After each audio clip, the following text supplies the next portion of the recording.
Hey, Nick. Hey, hey, look who it is. Good to see you. I almost got you. Yeah. I'm I keep forgetting the COVID thing, yeah. You know, I think we're on the way out of that. Like we're on the way out of the winter, too. There's always a spring.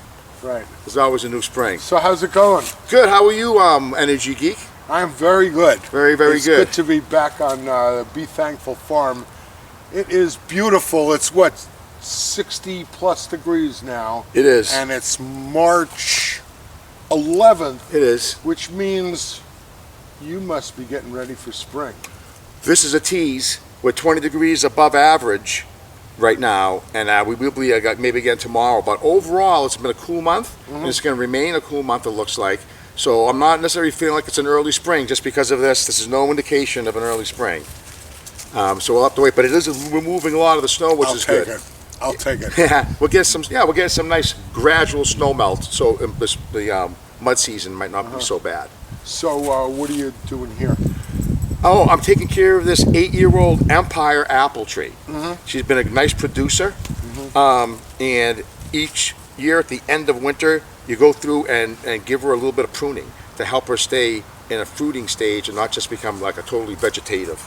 So I'm working on that now, and there's a certain particular shape that we're looking for. Easiest way to say is picture a Christmas tree. So what I'm pruning for, this is like my bonsai tree. Each year I'm doing these specific prunings. I want a straight, one single leader, and then branches coming out all around the tree from different angles. Smaller at the top, wider at the bottom. Christmas tree shape. That allows the greatest light penetration into the tree. And you don't get fruit unless the fruit buds are being struck by the light. That's how you make the fruit. Cool. So it has to be light. So that's what I'm doing now. I'm doing like my little bonsai work here on this tree.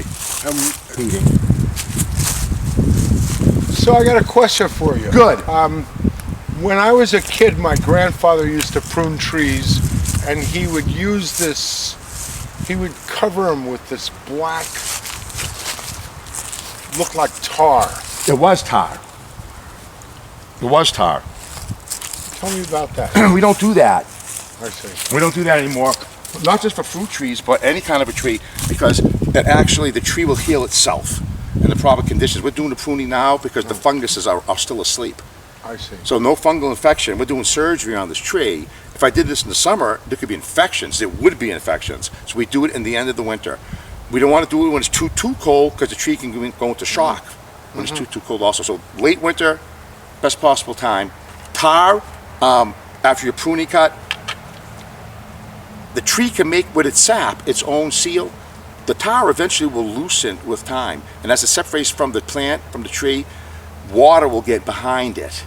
And when water stays in on the wood and stays wet, what's going to happen? Rot. The rot. You're actually encouraging rot, because the tar is going to separate. But the tree makes the sap from the inside out. So once again, Mother Nature. What have you been doing all winter? Oh, all winter we've been doing farm-wise, I've been doing a lot of projects. The farm projects is equipment to maintain.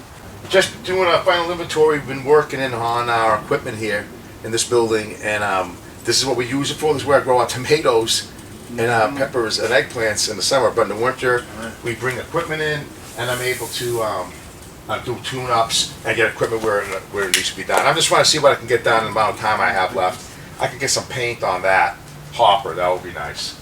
But yeah, everything else is tuned up. This old girl's ready to run, greased up, and the little baby tractors and the tillers. So we're ready. This part of the team is ready to go. It's a nice warm place in here to work. It sure is. What is it, about 90 degrees in here? Pretty close to that. It's March 11th, It's about 60 degrees outside, which is abnormally warm. But now it's about 25 degrees warmer in here.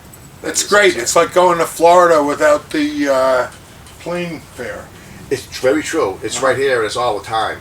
But yeah, so I do my woodworking in here. I finish up some projects, and I'm very excited about starting the new season. Yeah, this is what we do down here. I took a quick look in here. If you take a look at this, you can almost see the line of progression of like tilling soil. Like these are called discs. You drag this behind the tractor, and it digs deep down into the soil, maybe even up to 8 inches. When you want to loosen up soil for the first time. And then you would come with a rototiller, which is here. This will now clean up not just like the top 3 or 4 or 5 inches, until that even finer if you want to do some fine seeding. Later on, you might want to put some seed, not seed on top of this.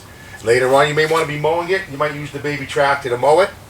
And up here, this is a finishing harrow, which is called a drag harrow. And you can lay it out and it can make the ground smooth as glass at the end when you drag this around. So you can see it, you can sense what this all is about. Yep. This is all my tools of the trade here for working the soil. Yeah. Cool. Yeah. See this? Okay, let's get that out of it. All right. No, I'm gonna make a full video on how to prune a tree for another time. But for now, I just really wanted to say that well, welcome back to members. We've had members who've already signed up again for 2021 from last year, and we're excited about the new season. We're gonna get fresh fruits and vegetables before you know it.